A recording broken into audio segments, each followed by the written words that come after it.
All right. Hey, you guys, welcome to another episode of Take a Stand. I'm your host, Tracy Wilson.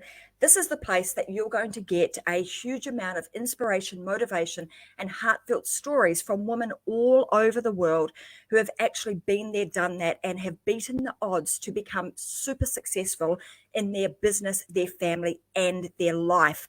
And what I want to say before I even get our guest on to the show today is I want to tell you a little bit about her.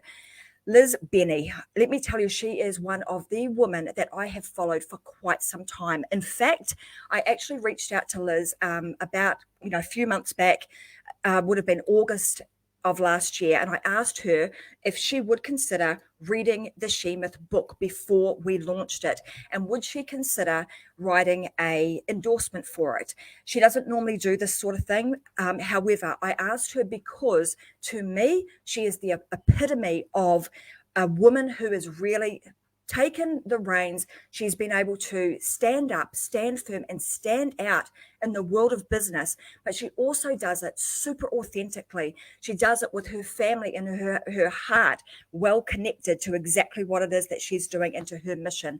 So without further ado, I'm going to put Liz onto the screen. But before I do that, I'm actually going to play a little intro. I'm going to give you guys 60 seconds to get yourselves organized. I want you to grab a pen and paper. I want you to listen really, really carefully today, because Liz is the queen of Kapow. She is going to share with you some things that you can do in your life and also in your business to enable you to Kapow through anything that life throws your way. So bear with me. I'm going to put our QR music up, and we're going to be here right with Liz, and we're going to have a conversation that I know is going to be inspirational and motivational for any woman that is watching today. So hang about.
Well, hey, everybody. Thanks so much for hanging around and joining me. As you can see, I have the Queen of Kapow exactly over there on the screen with me this morning. I'm super excited.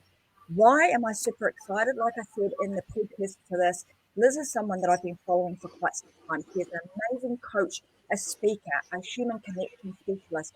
She's a course creator, wizard, and the absolute queen of Kapow. Not to mention, she is a fellow Kiwi. And I absolutely love seeing other Kiwi women like out there absolutely rocking it. So I had a little bit of a chat with Liz before we went live, and I said to her, hey, this is what this show is all about. I've been following her for a long time, and I've actually watched all of her journey. I've watched it all unfold. Liz is really, I'm going to say, authentic and open with what's going on in her life and how she goes about her business. So I want to welcome her to the show today. I want to thank her so very much for being here, because I know her time is super precious. Welcome, Liz. Hey, thank you so much. I'm honestly, yes, time is precious for every single person, like you, me, every single one of us. And I'm just super, super, super, duper grateful to be here, really and truly. Awesome. Well, hey, let's get stuck into this. I want to go back because, like I said, I've been following you for a long time, and I remember watching you probably 5 or 6 years ago, Liz, when you were sort of first starting out on your entrepreneurial journey, and things weren't always fine and dandy, and always kind of like that. You weren't always kind of kapowing through everything way back then. But as time has gone on, you've kind of figured out a lot about this thing called life and how to just overcome so many adversities to get where you are today. So take us back a few years to kind of paint the picture of where it all started. Beanie and all. Oh, beanie and all, my dear Lord. Yeah. Okay, so first things first, I just want to say to everyone watching this right now, irrespective of where you are in your journey, I just want to say, hey, the first thing I want to say is just please do make sure that you don't ever put anyone on a pedestal, myself included. So yes, I might have done some incredible, amazing things, of which I'm very, very, very proud of. One thing I want you to hear in what I say today is the message that's there for you, okay? The big message that's there for you. So that I kind of always pre-frame that, because I think one of the worst things that we can do is look at someone that might be a little bit further down the track than us and go, oh, like if only, and judge ourselves.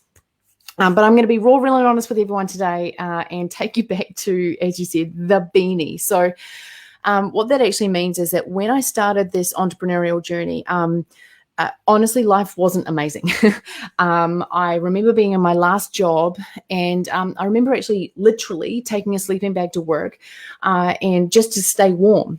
And I remember going, oh my dear Lord, like these, like I remember going, well, look, these people are paying me $45,000 per annum to do this job. And I could see, like the entrepreneur in me is, I could see what they were billing me out as. I was like, I now feel used. And I asked for a raise. No, I asked for, and it was just that thing where I just went, this is not okay anymore. I can't do this. I feel unfulfilled. And I got to the point where my body was quite literally physically getting nauseous anytime I would think of going to my job, like physically nauseous, like, and I would get to like Sunday night and go, like I would always have a sleepless night. My body told me that I was off.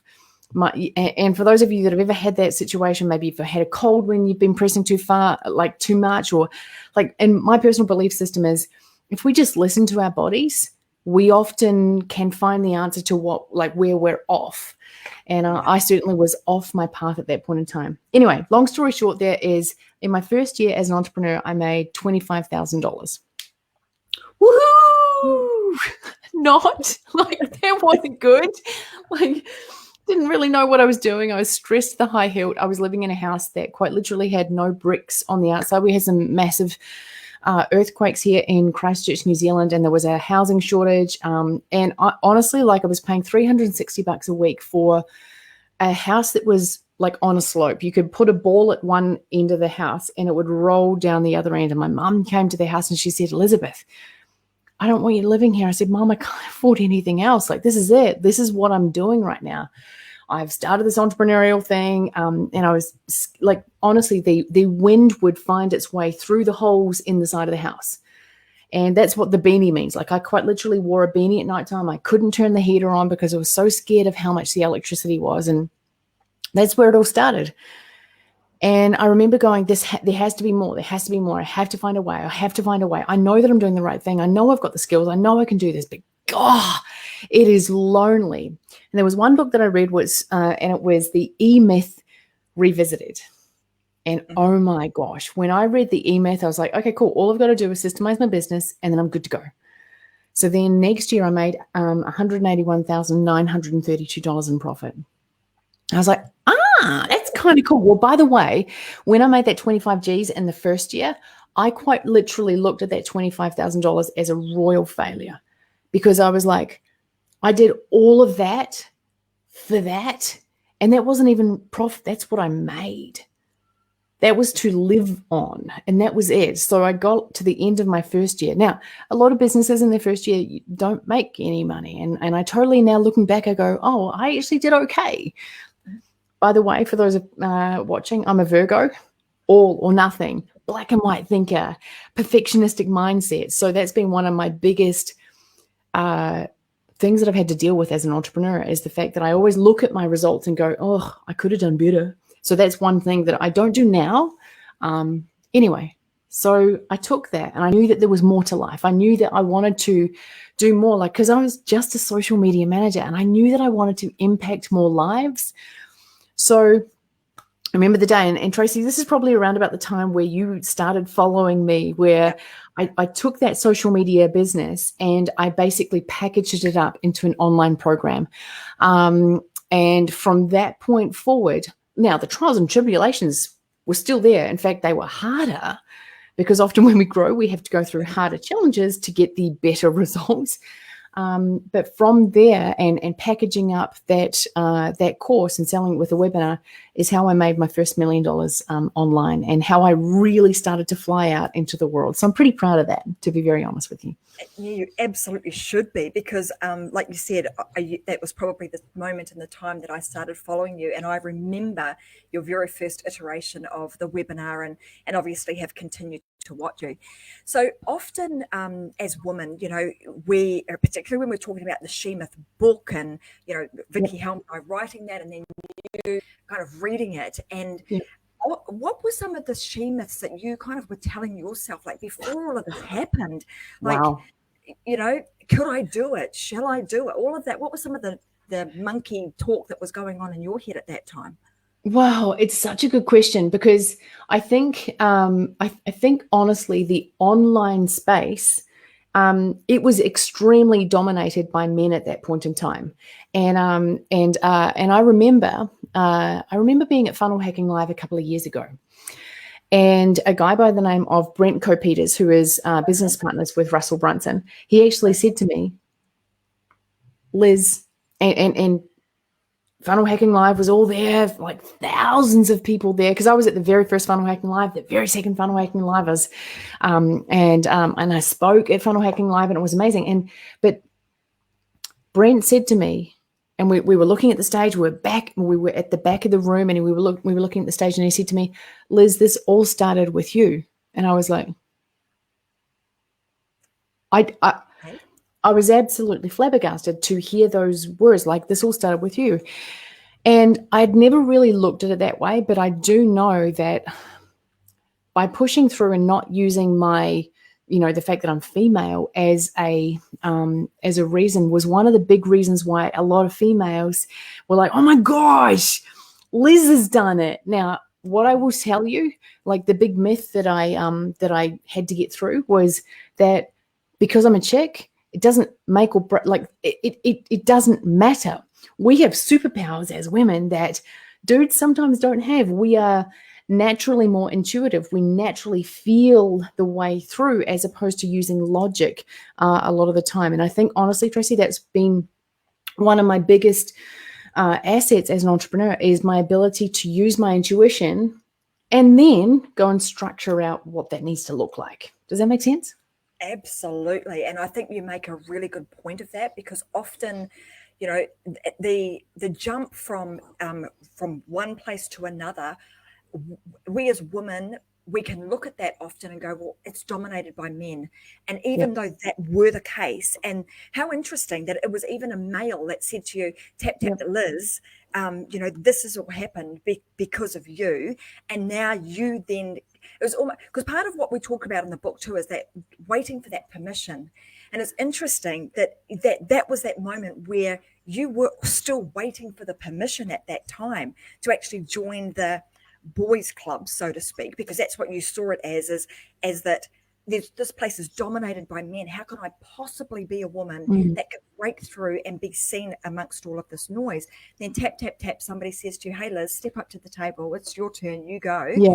But actually, now how can I use my womanhood to stand out in this place? How can I use what I intuitively know is innately me as a female to really break through? And like then you're saying, well, then I started doing it. And this is true, because I can attest to this, because this is what I also saw. Wow.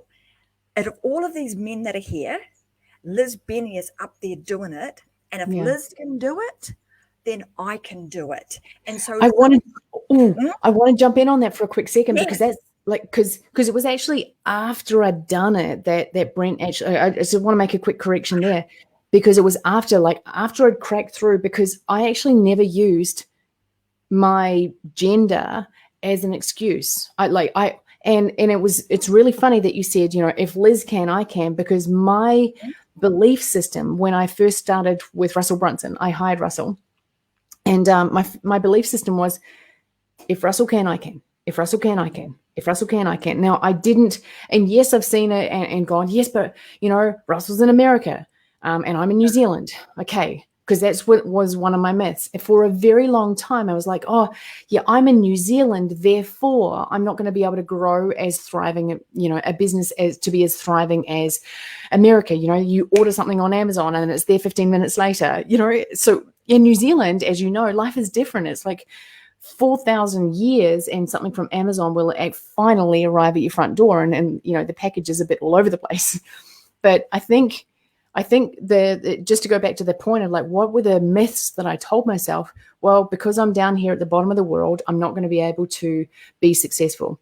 And then interestingly enough, Tracy, like I continued to have that belief, even though I was being successful, because I guess the other beliefs superseded that anyway. So, if Russell can, I can. If Russell can, I can. Oh, but I can't be successful from New Zealand. And then I remember one day going, holy moly, like I just made $100,000 in a month.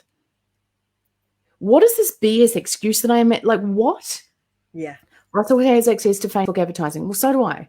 Russell has access to marketing online. Well, so do I.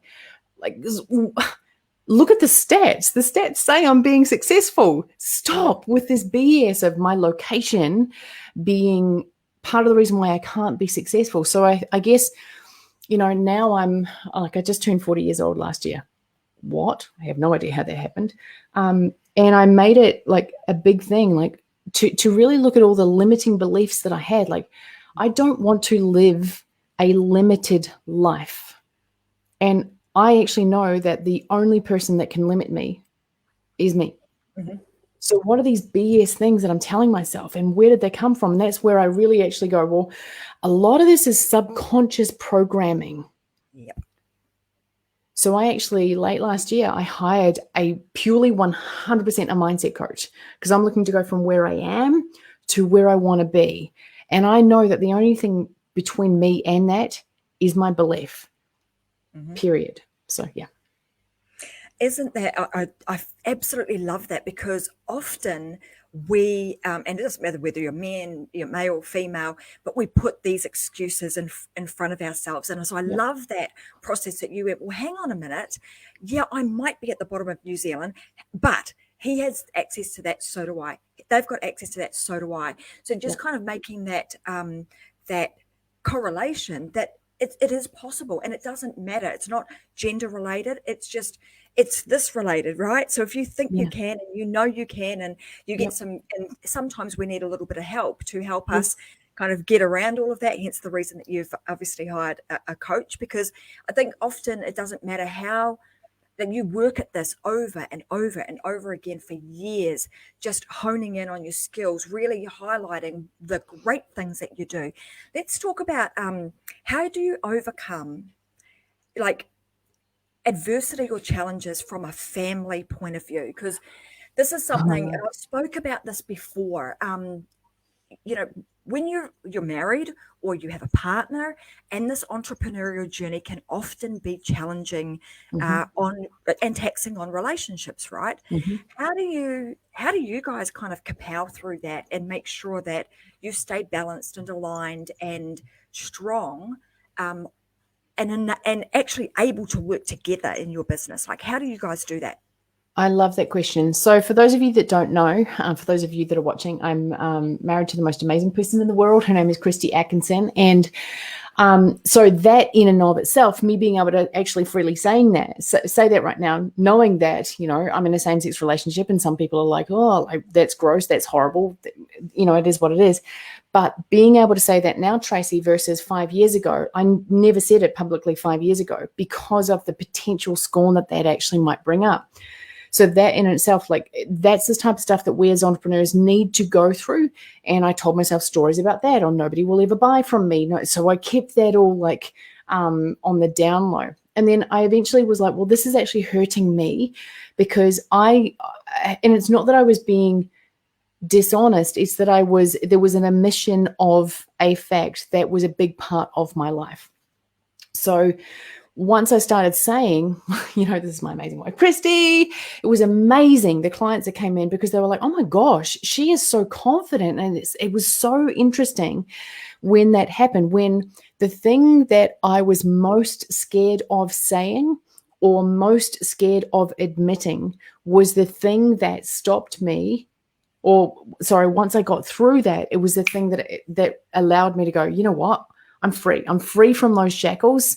I am not going to let those ones hold me back anymore. So I guess to answer your question, like, I think we as entrepreneurs, we go through so many different iterations of ourselves. We go through the roller coaster. We go through the ups, the downs, this isn't working. Yay, this is working. Like, oh my gosh, Facebook account, Like, there are so many things that we go through. And then there's also all of our pasts as well. So I'm going to be really honest about my journey, because I think people like the fact that I'm raw, real, and honest. So part of the reason why I was like, I have to be successful.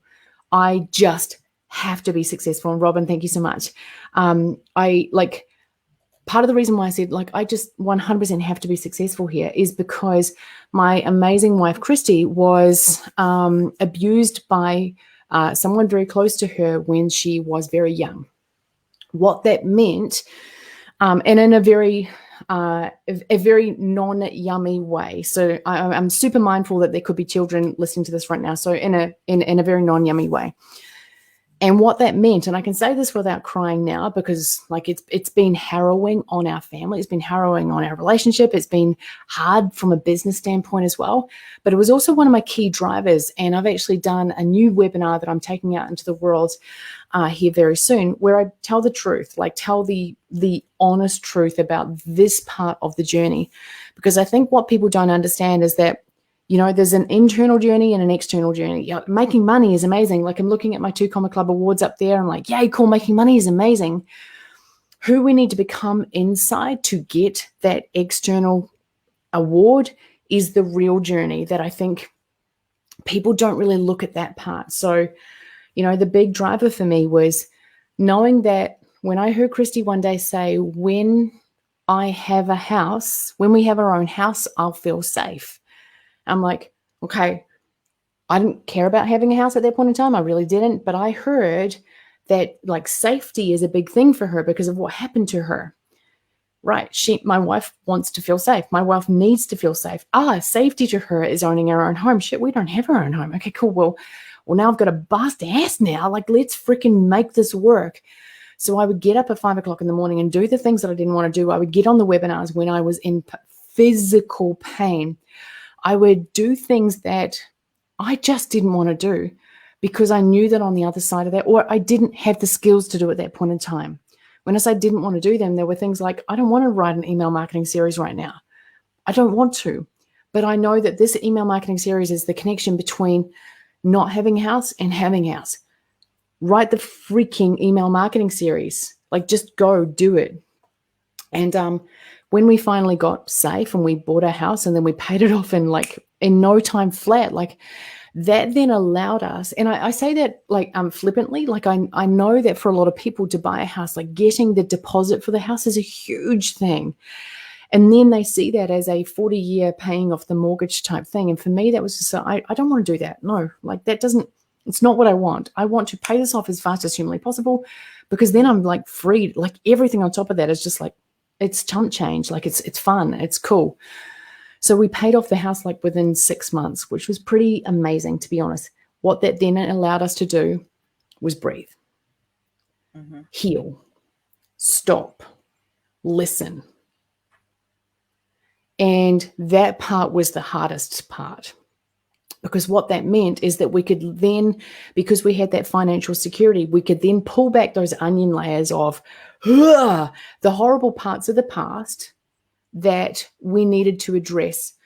And then the real healing started, if that makes any sense. Yeah. So I've continued to grow my business, but I haven't been massively pushing my business out there because I haven't wanted to, because I've been doing something that is much more important from a family standpoint. Because, you know, I see a lot of entrepreneurs out there, like they're like, oh my gosh, I'm on the money train. I'm on the money train. I'm on the money train. I'm on the money train. Where's my partner?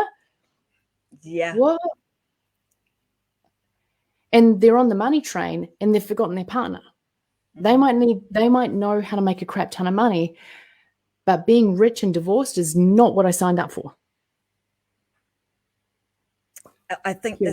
this like that is just such an important thing, you know, because I've been, you know, watch a lot of other entrepreneurs, obviously, and whether it's entrepreneurs or whether you're just in business or, you know, you're kind of on your own journey and you're kind of running really fast, like as you're saying, you're on that train and your partner has got off 10 stops before you, and all of a sudden you look back and you're like, oh my God, where is this person? The Yep. person that was there right from the get-go, who was there when you earned $25,000 a year, who was Yep. probably the person who was paying the mortgage and the rent when you couldn't, because you were following your dream. And if that person isn't, you know, if we don't do all of those things, like really understanding what is it that our partner wants and are they on the same journey as us, and allowing them to stay on the train, be on the train, and incorporate them into that story that journey that you are creating, then before long they'll jump off at a Yeah. stop and you won't even notice it. And that's what Um, I'm noticing, you know, with a lot of other people. 100%. So literally one of my programs is called Kapow course. And in Kapow course, I quite literally say in the very first module, you need to build a very solid relationship with your partner, because you're going to go in and you're going to learn stuff, and you're going to need to spend focused time, potentially a little bit more than you've been spending, alone. And I said, so communication with your significant other is a must. So bring them in to be part of the journey. Show them how far you are from finishing. Show them what you're doing. Show them on a calendar or on something when they are going to get that time with you, because that's so important. Because, there's going to be times where, I think whilst I don't like the word hustle, because I think it's been glorified, I do believe that at times in our entrepreneurial journey, we do need to freaking well hustle and get stuff done fast and fail as fast as humanly possible. So we have some evidence that, okay, cool, that one there didn't work, but gosh, that one there did that, and we get to build on what worked. And I think balancing out the hustle that is required, which is focused time in a project, with communication with your family and making sure that you've got that. And hey, we're on the journey and we're doing this. Are you okay with this? Yes. So communication, that's a must across our family. If anyone in our family goes a little bit off, I talk about the health of the family. Mm-hmm. Right. So, the family health. It's because there are 4 people that live in this house: myself, my wife, and our 2 kids. They're my microwave children. Ding, they're done. I didn't do any baking. But there are 4 of us here. And let's just say if 10 out of 10 is our health, like each of us individually, then we want to maintain as much as humanly possible, a high average across the house. And that's the way that I look at this. It's so important to go, so if I happen to go down to 2 out of 10 and then Emily comes down to 2 out of 10, then our house average. Yeah. So we operate as a team. Yeah. And I love that, because that is actually a really important missing ingredient in a lot of coaching programs. So I love the fact that you do that. Let's talk a little bit about, because you've obviously had this, in the grand scheme of things, you in the beginning phases of all of this, kind of 25,000 and then 100 odd thousand, and then kind of a couple of True Comma Club awards, and it's gone at a fast pace, right? Yep. The world has changed. And so all of that happened, 6, 7, 8 years ago for you. That was kind of when am I right? Kind of things were starting out. Yeah. Around that time. Yeah, Yep. Something like that. Okay. But things have changed significantly in the current environment. And I believe that, I'm wondering if you're of the same kind of opinion, that now is really the time that we need to be looking at things a little bit differently. Like the whole landscape has changed. The days of you doing a 40-year job, 40 hours a week, being comfortable, knowing that you're going to be retired and have some sort of superannuation that will look after you. Yeah, the big thumbs down, right? Those days are really gone. And that shift in our mindset from we'll be okay because somebody else will take care of me, to now, what do I need to do to really start taking control, looking after myself, and potentially creating something that you don't ever want to retire from, because you actually flame and love it that much. What are your thoughts thoughts on that? What do you think is happening in the world of business right now? I love that question. So, I've always had this entrepreneurial part of me. So it's not like I ever believed personally that I was going to get a job and that was going to be my job for life. My very first real job out of university. So I've got 2 degrees, a Bachelor of Social Sciences and a Master's in Business Management, where I majored in positive psychology, and it was amazing. So I loved the university experience. And I went to university to get a better job. Okay, so I'm all real and honest. And then when I was in my Actually, no, it was my second job out of uni. First job was in HR. My second job was I was a residential manager in Wollongong, Australia. So I worked for the University of Wollongong. And it was amazing. It was cool. And I had a house that was fully paid for. I was, I think, 26 at the time. And I was on like $93,000 out of university. And I had, as I said, I had a house paid for. I had all my food paid for because it was in the residential halls as well. And it was just not me. I was right on the beach and it was just not me. And I was like, oh, I'm bored. Like, I'm bored. I'm bored. I'm going to the same job every single day. Here's my office. Here are my team. Here's my staff. Here are the meetings. Where's the growth? Where's the life? And, yes, I can do training for team here and do this over here, but it was just not me. And the interesting thing, Tracy, was that when I signed that contract, they actually stuffed up. They said to me, do you want a 1 year, 3 year, a 3 year, 5 year, or 10 year contract? And I was like, 5. Let's go for 5. I didn't care. Let's go for 5. What they did, though, is actually they gave me a lifetime contract, as in I was until retirement age in Australia. They were contracted to pay me for my entire life. I had a job for life. I had safety for life. $93,000, and that was only going to go up. I couldn't do it. It didn't feel safe because it felt like I was killing my heart, killing my soul, killing what I was here to do.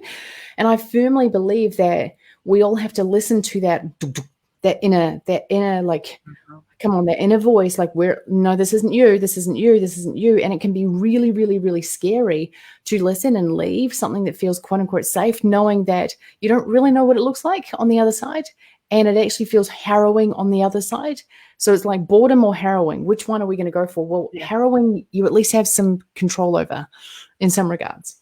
So, in this day and age, to go back to your question here, I honestly think that, like, I look at the government and I look at retirement age getting older and older and older for the people who are reliant on the pension that's coming. I go, holy crap.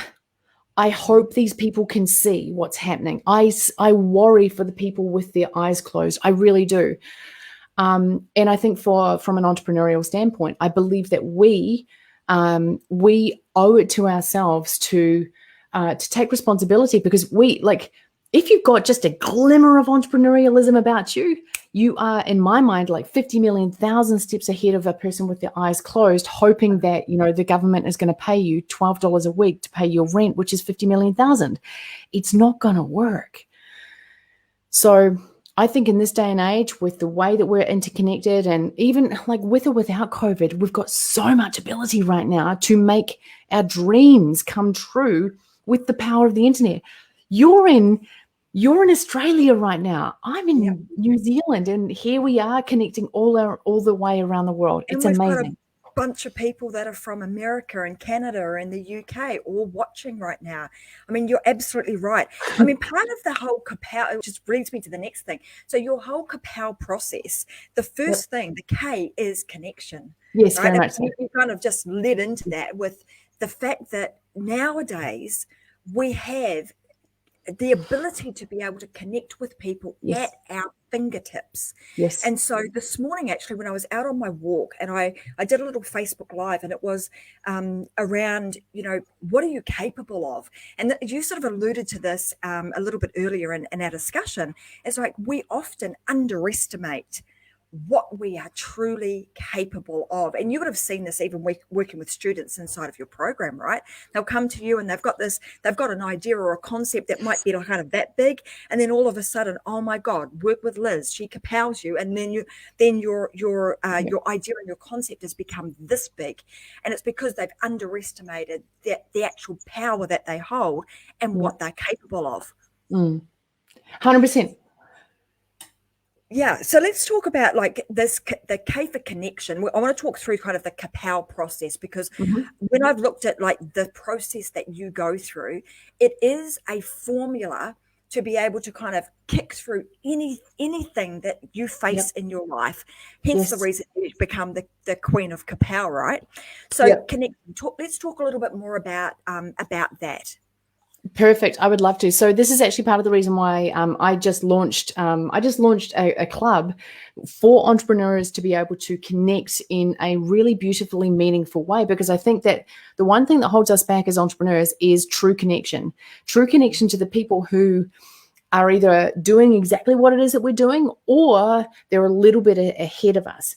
A lot of the time, the people that entrepreneurs are hanging out with are the husbands, the wives, the kids, the church, the people that don't quite get us. And there's nothing wrong. Like that's family. And these are it's beautiful connection. We as entrepreneurs need a different type of connection. We need to be surrounded by the dreamers, the believers, the yes, you can people. And I just think that that's fundamentally important. So firstly, I want to say Kapow is a word that flew out of my mouth one day, and it made me feel better. I'm like, oh my gosh, like it was like this true energy in the word Kapow. I'm like, this is amazing. It feels cool. And the people around me started saying it. I was like, oh my gosh, this is contagious. This is cool. And then when people started to say to me, like, what does Kapow mean? I'm like, yay. Ow. Let me just stop for a second. Now, Christy went away for a weekend with one of our kids, and I quite literally just grabbed the whiteboard marker, closed my eyes one time, and just went, what is Kapow? Like, what is the meaning of Kapow from the essence of Kapow as it's coming out of me? And I was like, oh my gosh, K, connection. I was like, oh my gosh, but connection spelled with a C. What are you going on about? But what we as entrepreneurs need to do is break rules. Break societal rules that don't work for us, because we think differently. We have to think differently. If we thought like the other people, then we get the other people's existence, and we want often things that are different. We can see that things can be different, so we must think differently. So anyway, breaking a rule. Connection is all about making sure, and there's also an internal and an external connection. So internally, we must connect with ourselves. I think when I see entrepreneurs that are failing, a lot of the time they're looking outside all the time for what are the answer? What are the answer? What is the answer? What is the answer? And then a lot of the time, if we just slow down and listen to ourselves, or God, spirit, universe, whatever your belief system is, big hairy unicorn in the sky, like whatever your belief system is. So there's internal and external connection. And at every phase of Kapow, there is an internal and an external component of that. So authenticity, am I allowed to go to the A? Yeah, let's do it. Let's Kapow right the way through all of these. Nice. Well, cool. So authenticity, again, there's internal authenticity and external authenticity. I'm being 100% externally authentic right now, but it must start with me being internally authentic right now. I have to be able to be me. Period. That's it. I believe that if I'm pretending to be someone who I am not, and then I'm being the other person at home, no. Now, we all have different versions of ourselves. I've got the home me, I've got the sporty me, I've got the spiritual me, I've got that. Those are all me.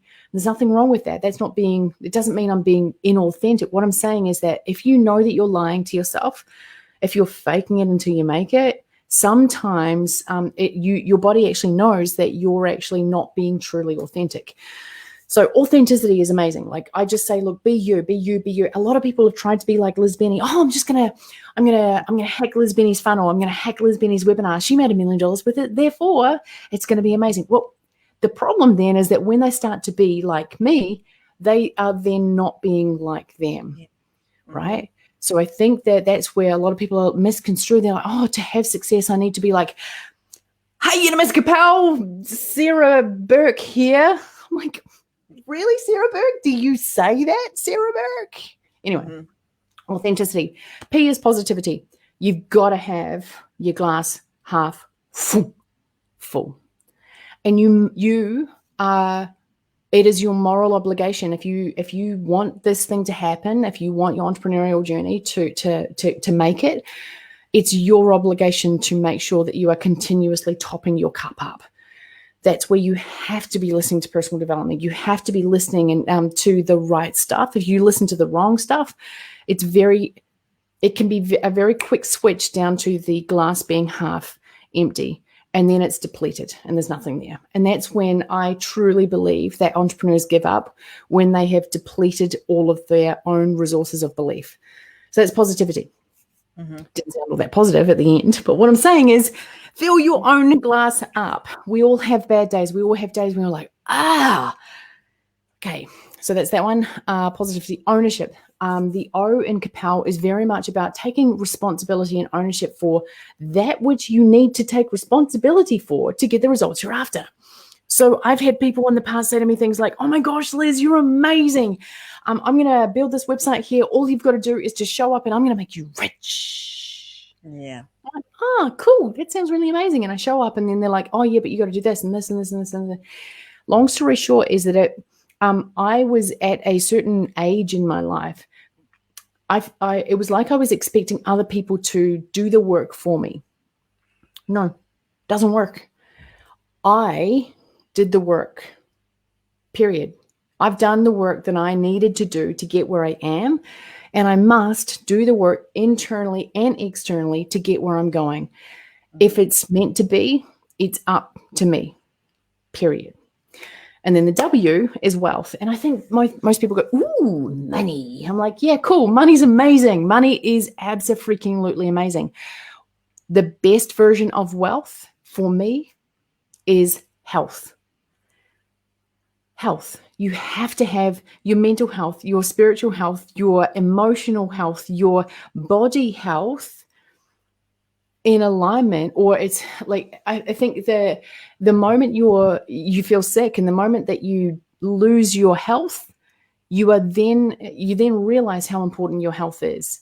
So it's up to us to maintain the other versions of wealth so that the money wealth is just easier to create. And that's kind of it. Well, thank you so much for sharing that. And I absolutely love it because it's very grounded and well-rounded is what I want to say to that whole process. And how cool is it? Like sometimes, we can overthink things, but that whole process of one day I said Kapow and I felt really good. And then I'm like, okay, well, what exactly does that, how does that feel to me? What does that actually mean? Shut my eyes, write it on a whiteboard and just allow it to flow.